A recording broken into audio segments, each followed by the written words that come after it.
প্রায় $1 বিলিয়ন খরচ বহন করে।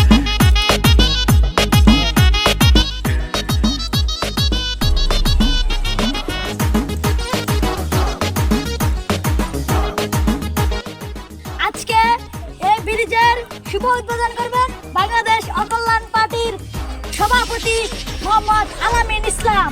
তালি দাও। বলেন।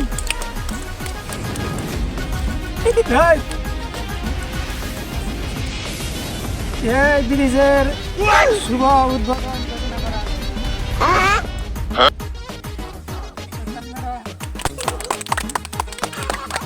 প্রিয় দর্শক, আপনারা ইতিমধ্যে দেখতে পেলেন আমাদের এই যে এত বড় ব্রিজ, যে ব্রিজটা বাংলাদেশের সর্বোত্তম এবং বৃহত্তর ব্রিজ, এই ব্রিজটা বাংলাদেশের সবচেয়ে বড় ব্রিজ, যা আজকে উদ্বোধন করলেন বাংলাদেশ অকল্যাণ পার্টির সভাপতি জনাব আলামিন ইসলাম ভাই।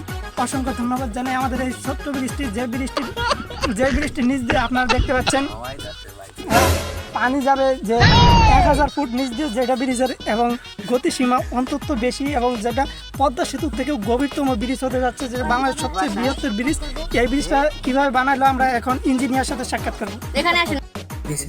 সুপ্রিয় দর্শক, আমরা ইতিমধ্যে ব্রিজের ইঞ্জিনিয়ারের সাথে আমরা কথা বলি যে ব্রিজটা কি পরিমাণ খরচ হয়েছে, এই ব্রিজটা বানাতে কি পরিমাণ খরচ হয়েছে। ব্রিজটা হলো বাংলাদেশের সবচেয়ে সস্তা ব্রিজ, এটা বানাতে 2000 টাকা খরচ হয়েছে।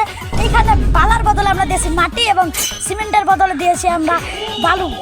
বালার বদলে আমরা দিয়েছি মাটি এবং সিমেন্টের বদলে দিয়েছি আমরা বালু এবং ইটের বদলে দেওয়া হচ্ছে কুয়া। এই ব্রিজটাকে যদি বলেন তাহলে এটা হচ্ছে পেঁপে গাছের মতো নরম, মানে শক্ত।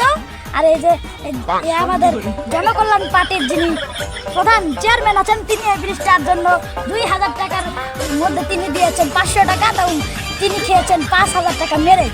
তার জন্য এবার খুবই দুঃখ হচ্ছে এবং তিনি এখন কোথায়।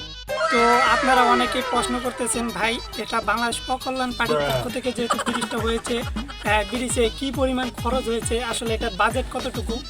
আসলে বাংলাদেশ অকল্যাণ পার্টি এবং এটা যৌথভাবে ব্রিজটি তৈরি করা হয়। ব্রিজটিতে খরচ বাংলাদেশ অকল্যাণ পার্টি প্রায় $1 বিলিয়ন ব্রিজটি বহন করে, এবং এটি সম্পূর্ণভাবে প্রস্তুত হয়। ব্রিজটি বাংলাদেশের বৃহত্তর একটি ব্রিজ, পঞ্চগড় জেলায় ব্রিজটি অবস্থিত, যা পদ্মা নদীর থেকেও একটা বড় ব্রিজ এখানে আমরা তৈরি করছি বাংলাদেশ অকল্যাণ পার্টি। আর বাংলাদেশ অকল্যাণ পার্টির পক্ষ থেকে এবং এই ব্রিজের পক্ষ থেকে সকলকে পেঁপে পাতার মতো শুভেচ্ছা।